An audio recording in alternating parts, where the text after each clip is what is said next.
నగర పంచాయతీ చైర్మన్ కొప్పుల రామయ్య గారు కూడా అమ్మవారికి పట్టు వస్త్రాలు సమర్పించుకున్నారు. వారిని కూడా శ్రీ లక్ష్మీ తిరుపతమ్మ ఎల్లవెల్ల కాపాడవలసిందిగా కోరుకుంటున్నాము. భక్త మహాశీలారా, ఈరోజు మన అమ్మవారి తిరునాళ్ళ సందర్భంగా పెద్దలు, మరి మాజీ మంత్రులు, అలాగే ఎమ్మెల్యే గారు విచ్చేసినందుకు మనందరం కూడా సంతోషిస్తున్నాము. మరి ప్రతి ఒక్కరూ కూడా మరి విచ్చేసి కార్యక్రమంలో పాల్గొనవలసిందిగా మీ అందరినీ మరీ కోరుకుంటున్నాము.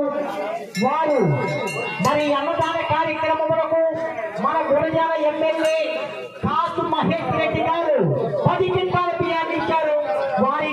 వారి రాజకీయాన్ని శ్రీ లక్ష్మీ తిరుపతమ్మ తల్లి ఎల్లవెల్ల కాపాడవలసిందిగా కోరుకుంటున్నాము. అట్లాగే మన రాష్ట్ర మాజీ మంత్రి